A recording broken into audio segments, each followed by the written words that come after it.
আজকের এই ভিডিওতে আমরা রায়া মার্টিন প্রশ্নবিদ্যার সপ্তম শ্রেণী তৃতীয় পর্যায়ের মূল্যায়ন 2025 অর্থাৎ ফাইনাল এক্সামের বাংলা বিষয়ের যে 4 দাগের প্রশ্নপত্রটি রয়েছে অর্থাৎ চাকদহ বাপুজি বালিকা বিদ্যা মন্দির এই বিদ্যালয়ের সমস্ত প্রশ্নের উত্তরগুলি সমাধান করব।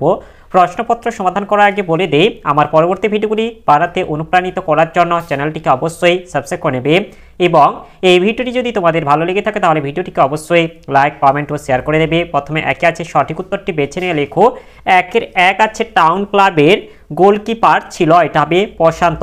এরপর একের দুই পটল বাবু চাকরি করতেন, এটা হবে কলকাতার হাডসন অ্যান্ড কিম্বারলি। এরপরে একের তিন যেটা আছে নিবারণ ঘটক ছিলেন, এটা হবে দুকড়িবালা দেবীর বোনপো। এরপরে একের চার আছে কবি দুহাত বাড়িয়ে নমস্কার করেছেন, তবে নর দেবতাকে। এরপরে একের পাঁচ যেটা আছে আকাশের রঙের সংখ্যা, এটা হবে লক্ষ্য। এরপরে একের ছয় যেটা আছে বইটই কবিতাটি লিখেছেন, এটা হবে দেবেন্দ্র মিত্র। এরপরে একের সাত আছে দ্বারা হলো, এটা হবে অনুসর্গ। এরপরে একে থেকে আট আছে যে বিভক্তি চিহ্ন যে কোনো কারকের সঙ্গে প্রযুক্ত হতে পারে তাকে বলে, এটা হবে তির্যক বিভক্তি। এরপর একের নয় আছে বর্তমান শব্দে প্রকৃতি প্রত্যয় হলো, এটা হবে এই যে ক্ষয়টা বৃদ্ধযুক্ত সানচ। এরপরে একের দশ যেটা আছে আগমনে যার কোনো তিথি নেই তাকে এক কথায় বলা হয়, এটা হবে অতিথি। এরপরে একের 11 আছে চিরে সংক্রান্তি প্রবাদটি কি অর্থে প্রয়োগ হয়, তবে বিপদ আসন্ন। এরপরে দুই দাগে আছে খুব সংক্ষেপে নিচের প্রশ্নগুলির উত্তর দাও যে কোনো 12টি। দুই দাগের এক আছে শহরের মধ্যে বেশ একটু সাড়া পড়ে গেছে, এই সাড়া পড়ার কারণ কি? এর উত্তরটি হলো এই যে টাউন স্কুলের সঙ্গে মিশন স্কুলের ফুটবল ম্যাচ কাপ ফাইনাল শহরের মধ্যে বেশ একটু সাড়া পড়ে গেছে, কারণ এই দুই স্কুলের ছেলেদের মধ্যে চিরকালের রেষারেষি, তাই এক চূড়ান্ত উত্তেজনাপূর্ণ খেলা হবে আশা করে শহরের মধ্যে সাড়া পড়ে গেছে। এরপরে দুইয়ের দুই যেটা আছে ডেভিড ডেভান কোথাকার জাদুকর ছিলেন, এটা হবে ইংল্যান্ডের। এরপরে দুইয়ের তিন যেটা আছে পুলিশ কোন অভিযোগে দুকড়িবালা দেবীকে গ্রেপ্তার করেন, এর উত্তরটি হলো এই যে বেআইনি মশার পিস্তল রাখার অপরাধে পুলিশ দুকড়িবালা দেবীকে গ্রেপ্তার করেন।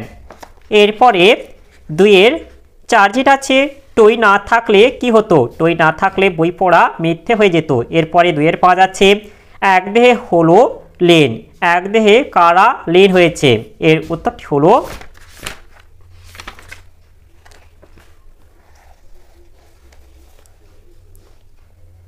আর্য অনার্য শক হুন দ্রাবিড় চীন পাঠান মোগল ভারতবর্ষে এসে একধেয়ে লীন হয়েছে। এরপরে দুইয়ের ছয় যেটা আছে তেমনি এবার ফিরতে হবে সত্যি, কাকে কোথায় ফিরতে হবে, এর উত্তরটি হলো এর উত্তরটিতে বলবে কবি শঙ্কর ঘোষ রচিত দিনফুরলো কবিতায় কথকদের ফেরার কথা বলা হয়েছে এবং সেই বাচ্চারা নিজের নিজের মন খারাপের গর্তে ফিরবে। এরপরে দুইয়ের সাত যেটা আছে সং লটারিতে কত পেয়েছিল, সং লটারিতে 5,000 টাকা পেয়েছিল। এরপরে দুইয়ের আট যেটা আছে সোনাটিয়া স্কুলে কি গান গেয়েছিল, এর উত্তরটি হলো এই যে সোনাটিয়া স্কুলে ফুলকলি আসে অলি গুনগুন গুঞ্জনে, এই গানটি গেয়েছিল। এরপরে দুইয়ের নয় যেটা আছে কাননে কুসুমকলি সকলই ফুটিল রেখাঙ্কিত পত্রের কারক ও বিভক্তি নির্ণয় করো, অর্থাৎ কাননে হলো এটা অধিকরণ কারকে এ বিভক্তি। এরপরে দুইয়ের দশ যেটা আছে প্রযোজক কর্তা কাকে বলে উদাহরণ দাও, এর উত্তরটি হলো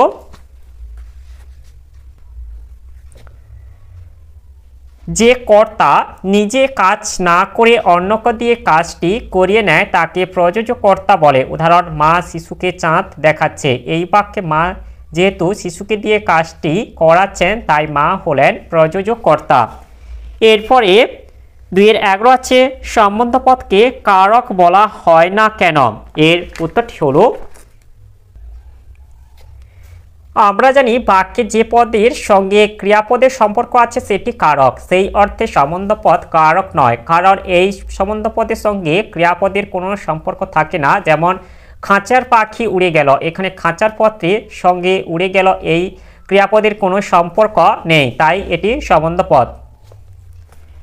এরপরে 2-12 যেটা আছে ধাতু প্রত্যয়ের অপর নাম কি? ধাতু প্রত্যয়ের অপর নাম হলো কৃত প্রত্যয়। এরপরে 2-13 আছে কর্তা যাকে অবলম্বন করে ক্রিয়া সম্পন্ন করে তাকে কি বলে? তাকে করণ কারক বলে। এরপরে 3 দাগে আছে কম বেশি 30টি শব্দের নিচে যে কোনো 4টি প্রশ্নের উত্তর দাও। 3 দাগে 1 যেটা আছে শান্তিনিকেতনের মাঠে যখন বৃষ্টি নামে তখন কবির কি অনুভূতি হয়? এর উত্তরটি হলো শান্তিনিকেতনের মাঠ প্রশস্ত বিরাট, সেখানে বৃষ্টির ছায়ায় আকাশের আলো করুণ হয়, ঘাসেরা আনন্দ পায়, গাছেরা মাথা পেতে বৃষ্টির আনন্দ অনুভব করতে চায়। এরপরে 3 দাগে 2 আছে সেলোভানের ব্যাট বল কেন কোথায় ছুঁড়ে দিয়েছিল? এর উত্তরটি হলো সেলো 2 নম্বর ব্যাট ছিল, কিন্তু অ্যামি ও ভান উভয়ই তাদের 2 নম্বর ব্যাট বলে দাবি করে। আলোচনার সমস্যা না মেটায় টস হয়, টসে সেলো হেরে গিয়ে রেগে যায় আর খেলবো না বলে পরক্ষণে তার মনে হয় যে এতে ভানদের যথেষ্ট অসুবিধায় ফেলা যায়নি, তাই সে ব্যাট ও বল ঝোপের মধ্যে ছুঁড়ে ফেলে দেয়। এরপরে 3 যেটা আছে সূর্য ডুবে যাওয়ায় কথকরা দুচ্ছাই বলেছে কেন? এর উত্তরটি হলো সূর্য ডুবলে খেলা শেষ করে বাড়ি চলে যেতে হবে বলে ছোট ছোট ছেলেমেয়েরা বিরক্ত হয়ে দুচ্ছাই বলেছে। এরপরে 3-4 যেটা আছে টই কোথায় পড়ার জন্য পাওয়া যায়? এর উত্তরটি হলো টই পড়ার জন্য বই এর মাঝে পাওয়া যায়। এরপরে 3 থেকে 5 যেটা আছে ঘড়িওয়ালা ছুটিতে বাড়ি গিয়ে মায়ের হাতে কি কি রান্না খেতে চায়? ঘড়িওয়ালা ছুটিতে বাড়িতে গিয়ে মায়ের হাতে পেট ভরে চাপড় ঘন্ট, মোচা চিংড়ি আর দুধ পুলি খেতে চায়। এরপরে 3-6 যেটা আছে সর্বনাশ হয়ে গেছে, কে কি সর্বনাশ করেছিল? এর উত্তরটি হলো সোনাটিয়া বটতলার হোটেলে পৌঁছে দেখে সবাই মহা ব্যস্ত হয়ে পড়েছে, কারণ এক সর্বনাশের কাণ্ড ঘটেছে। সং জানোয়ারদের ভিটামিনের বদলে ভুল করে জোলাপ খাইয়ে দেয়। 5 ঘন্টা বাদে হোটেলওয়ালার জন্মদিনের পার্টি, অথচ জানোয়াররা কাত হয়ে পড়েছিল। সমস্ত কিছু পণ্ড হয়ে যাবে আশঙ্কায় সং মনের দুঃখে বুক চাপড়াচ্ছিল। এরপরে 4 দাগে আছে কম বেশি 150 শব্দের নিচের যে কোনো 2টি প্রশ্নের উত্তর দাও। 4 দাগে 1 যেটা আছে আজ টুনুই আমাদের হিরো। টুনু হলো টাউন স্কুলের দলের হিরো। এরপরে যেটা আছে তার চরিত্র তোমার কেমন লাগে? সত্যি কি নায়কের সম্মান তার প্রাপ্য? এর উত্তরটি হলো এই যে এখান থেকে এর উত্তরগুলি বলে দেব। এই গল্পে আমার টুনু চরিত্রটিকে খুব ভালো লেগেছে। টুনু বড় ছেলে মানুষ, রাইটিং পজিশনে খেলার জন্য সবে টাউন স্কুল টিমে স্থান পেয়েছে। রোগা পটকা টুনু দৌড়য় হরিণের মতো, বল পায়ে তাকে আটকানো শক্ত। টাউন স্কুল টিমের অন্যান্য খেলোয়াড়রা খেলার চিন্তা ছেড়ে কাপ জেতার জন্য গাধার পিছনে ছুটছে দেখে টুনুর অসম্ভব হাসি পায়। এভাবে যে কেউ জেতার ভাবনা করতে পারে তা টুনুর ধারণার বাইরে। গাধার কান্না মলতে পারা ঘটনা শুনে সে বিমর্ষ তো হয়নি, বরং মাঠে নেমে পায়ে চোট পাওয়ার পরেও গিরিনের উৎসাহে সে মরিয়া হয়ে জেতার লড়াইয়ে ঝাঁপিয়েছে। নিজেই 3টে গোল দিয়ে দলকে বিজয়ী সম্মান এনে দিয়েছে। নিজেকে ভাগ্যের হাতে অসহায় না মনে করে নিজের বা দলের ভাগ্য নিজে গড়েছে। এভাবেই সে এ গল্পে নায়ক হয়ে উঠেছে। এরপরে 4 থেকে 2 যাচ্ছে চিন্তাশীল নাটক অবলম্বনে নরহরি চরিত্রের পরিচয় দাও। এর উত্তরটি হলো রবীন্দ্রনাথ ঠাকুরের চিন্তাশীল নাটকের প্রধান চরিত্র হলো চিন্তাশীল নরহরি। প্রথম থেকে শেষ পর্যন্ত তাকে বিভিন্ন ভাবনায় ভাবিত হতে দেখা যায় এবং এর জন্য সে অযথা সময় নষ্ট করে। শব্দের উৎপত্তি বা তার অর্থের বিবর্তন কিভাবে হয়ে চলেছে সেই সম্পর্কে নরহরি চিন্তা ভাবনা করে। যেমন তার মা তাকে বাচ্চা বললে সে মাকে উক্ত শব্দটি যে বৎস শব্দের পরিবর্তিত রূপ তা জানায়। আবার লক্ষ্মী শব্দের আদি অর্থ দেবী বিশেষ থেকে পরিবর্তিত হয়ে সুশীলা নারীতে এবং বিশেষ ক্ষেত্রে পুরুষকেও লক্ষ্মী বলা যায় সে বিষয়ে সে আলোকপাত করে। এরপর আছে শিশু ভাগ্নেকে সে জিজ্ঞাসা করে তার নামের সমাস কি হবে। আবার দণ্ডবধ করো কথাটি ব্যাকরণগতভাবে ভুল, সেটি হবে দণ্ডবধ হও, সে কথা সে তার মাকে জানায়। এর থেকে বোঝা যায় ব্যাকরণে নরহরির দক্ষতা অসীম। শিশুকে কিভাবে আদর করা উচিত সেই বিষয়েও সে চিন্তা করে এবং বলে, ছেলেবেলাকার আদরের উপর সমস্ত ভবিষ্যৎ নির্ভর করে। মাছি ভন ভন করে না, তাদের ডানা থেকে এমন শব্দ হয়, সূর্য অস্ত যায় না, পৃথিবীটা উল্টে যায়। এই সব কথার মধ্যে বৈজ্ঞানিক সত্য থাকলেও কোন অবস্থা এবং কাকে এই শিক্ষা দেওয়া যায় তা তার মাথায় থাকেনি। এইসব আচরণ থেকে বলা যায় যে নরহরি বাস্তব জ্ঞানহীন, অলস, নিজের জ্ঞানকে জাহির করতে চাওয়া একজন চিন্তাশীল ব্যক্তি। এরপরে 4-3 যেটা আছে, ননিবালা পলাতক হলেন। ননিবালা দেবী কোথায় পালিয়ে গিয়েছিলেন? তিনি পালিয়ে যেতে বাধ্য হয়েছিলেন কেন? সেখানে তিনি কোন অসুখে আক্রান্ত হন? এর উত্তরগুলি হলো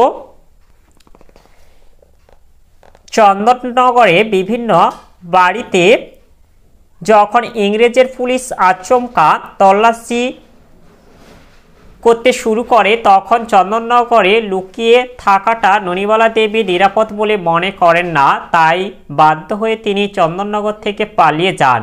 তিনি পালিয়ে পেশোয়া গিয়েছিলেন, সেখানে তিনি কলেরায় আক্রান্ত হন।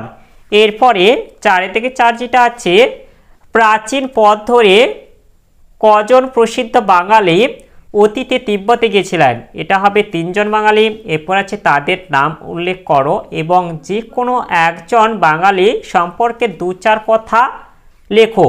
এর উত্তরগুলি হলো শ্রীজ্ঞান অতীশ দীপঙ্কর, রাজা রামমোহন রায় এবং শ্রী শরৎচন্দ্র দাস। এরপর যেটা আছে যে কোনো একজনের সম্বন্ধে বলতে হবে। এর উত্তরটি হলো এই যে, যেমন হচ্ছে আমি অতীশ দীপঙ্কর সম্বন্ধে বলছি, যে এখান থেকে বলে দেব, অতীশ দীপঙ্কর শ্রীজ্ঞান বৌদ্ধ ধর্ম প্রচারের জন্য তিব্বতে গিয়েছিলেন প্রায় 900 বছর আগে।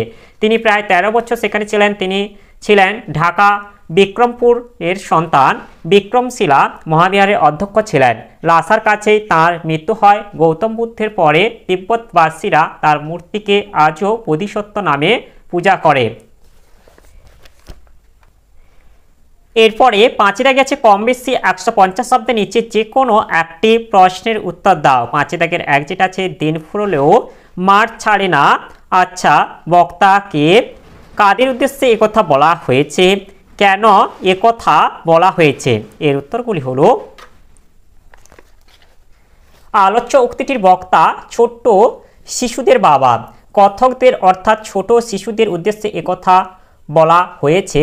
ছোট শিশুদের কাছে খেলা একটি অতি প্রিয় বিষয়। খেলা পেলে আর কিছুই তারা চায় না। খেলতে খেলতে সময় চলে যায়। দিনের শেষে চারদিক অন্ধকার করে নেমে আসে সন্ধ্যা, তখন সকলে ঘরে ফেরার নিয়ম। কিন্তু খেলার মত্ত শিশুদের ঘরে ফিরতে মন চায় না। সন্ধ্যার পরে মাঠে থাকলেও ভাঙা হয় নিয়ম, দেখানো হয় স্পর্ধা। তাই শাসন করে বাবা একথা বলেন। এরপরে 5-2 যেটা আছে, মার অভিষেকে এসো এসো তরা। তরা শব্দটির অর্থ লেখো। তরা শব্দটির অর্থ হলো তাড়াতাড়ি। এরপরে আছে কোন মায়ের কথা এখানে বলা হয়েছে? কবি কাদের ব্যাকুল আহ্বান জানিয়েছেন? মায়ের অভিষেক কিভাবে সম্পন্ন ও সার্থক হবে? এর উত্তরগুলি হলো, এর উত্তরগুলি আমরা এখান থেকে বলে দেব। গীতাঞ্জলি কাব্যগ্রন্থের অন্তর্গত ভারতীর্থ কবিতায় বিশ্বকবি রবীন্দ্রনাথ ঠাকুর জাতি ধর্ম বর্ণ নির্বিশেষে সকল মানব সম্প্রদায়কে আহ্বান জানিয়েছেন। তিনি মার অভিষেকে আর্য অনার্য, হিন্দু মুসলমান, খ্রিস্টান, ইংরেজ, পতিত ব্রাহ্মণ সকলকে সব বিভেদ ভুলে এগিয়ে আসতে বলেছেন। এখানে দেশমাতা অর্থাৎ ভারত মাতার কথা বলা হয়েছে। কবির দেশমাতা পরাধীনতার শৃঙ্খলে আবদ্ধ, সেই পরাধীনতার শৃঙ্খল থেকে মুক্ত করে নতুন জীবনের আলো দেশমাতাকে আলোকিত করে স্বাধীনতার সিংহাসনে অভিষিক্ত করার কথা কবি বলেছেন। এরপর যেটা আছে, জাতি বর্ণ ধর্ম নির্বিশেষে সকল মানুষের মহামিলনের মাধ্যমে ভারতের বুকে মঙ্গল ঘট প্রতিষ্ঠিত করতে হবে। সমস্ত বৈচিত্র্য ও বিভেদ ফুলে সকলের স্পর্শে ভারতের তীর্থনীরকে পবিত্র করার মাধ্যমেই দেশমাতৃকার অভিষেক সম্পন্ন ও সার্থক হবে। এরপরে 6 দাগে যেটা হচ্ছে কম বেশি 150 শব্দের নিচে যে কোনো একটি প্রশ্নের উত্তর দাও। 6 দাগে এক যেটা আছে টাকার চেয়ে আমার বড় দরকার, কে কখন একথা বলেছে, তার টাকার বড় দরকার হয়ে পড়েছিল কেন? এর উত্তরটি হলো, এর উত্তরটি আমি বলে দিচ্ছি, তোমরা এটা খাতায় লিখে নাও। হোটেলওয়ালা একথা বলেছে, হোটেলওয়ালাকে তার নিজের হোটেলের খাবার খায়। এই প্রশ্নের উত্তর দিতে গিয়ে একথা বলেছে। হোটেলওয়ালা আসলে ছিলেন সার্কাস দলের মালিক, নোটো অধিকারী। মাঠের ভাড়া, তাঁবু আর গ্যাসের বাতির দাম মেটাতে না পারায় সে পালিয়ে গিয়েছিল। হোটেলওয়ালার ছদ্মবেশ ধরে পুলিশকে এড়িয়ে সে অর্থ উপার্জনের অন্য রাস্তা নিয়েছিল। এরপরে 6 দাগে 2 যেটা আছে এই বলে দুই ভাই হাউ হাউ করে কেঁদে উঠল। এই দুই ভাই কারা ছিল? কাঁদতে কাঁদতে তারা কি বলেছিল? এর উত্তরগুলি হলো, এই যে এই দুই ভাই হলো ঘড়িওয়ালা ও হোটেলওয়ালা। এই উত্তরটি আমি বলে দিচ্ছি, এটা তোমরা খাতায় লিখে নেবে। তোমরা বলবে যে ঘড়িওয়ালা ফোঁস করে দীর্ঘ নিঃশ্বাস ফেলে বলল, তবে আরও 5000 টাকা হলেই হয়, তাহলে ঘড়ি কারখানায় গিয়ে মাকুর যন্ত্রপাতির দাম চুকিয়ে ফেলি, আমারও আর পেয়াদার ভয় থাকে না, রোজ খেলা দেখিয়ে টাকার গাদা জমাই। তারপর একদিন ছুটি নিয়ে দুই ভাই মায়ের কাছে একবার গিয়ে পেট ভরে চাপড় ঘন্ট, মোচা চিংড়ি আর দুধ পুলি খেয়ে আসে, এই কথাই বলেছিল। এরপরে 7 দাগে আছে নির্দেশ অনুসারে নিচের প্রশ্নগুলির উত্তর দাও যে কোনো 5টি। 7 দাগে 1 যেটা আছে এক কথায় প্রকাশ করো যে কোনো একটি। 7 দাগের 1-এর 1 আছে শ্বেতবর্ণের পদ্ম, এটা হবে পুণ্ডরিক। এরপরে 7 দাগের 1-এর 2 যেটা আছে চৈত্র মাসের ফল, এটা হবে ফসল, এটা হবে চৈতালি। এরপরে 7 দাগের 2 যেটা আছে বাগধারাগুলিকে সার্থক বাক্যে প্রয়োগ করো যে কোনো একটি। 7 দাগের 2-এর 1 যেটা আছে কড়াই গন্ডায়, এর উত্তরটি হবে, এই যে কড়াই গন্ডা হচ্ছে সূক্ষ্ম হিসাব মতো বা হিসাবে কিছুই বাদ না দিয়ে। এরপর যেটা আছে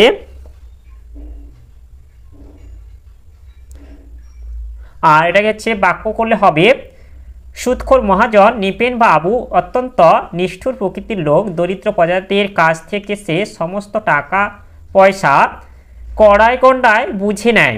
এরপরে যেটা আছে 7 দাগে 2 কর্ডালিকা প্রভাব, এর উত্তরটি হবে, এই যে ভালো মন্দ বিচার না করে সকলে যা করে তাই অনুসরণ করে এমন লোকের দল। আর এটা হচ্ছে তোমাদের বাক্যতে করলে হবে, কর্ডালিকা প্রবাহে গা না ভাসিয়ে ভবিষ্যৎ পরিকল্পনায় মন দাও, না হলে জীবনে কখনো উন্নতি করতে পারবে না।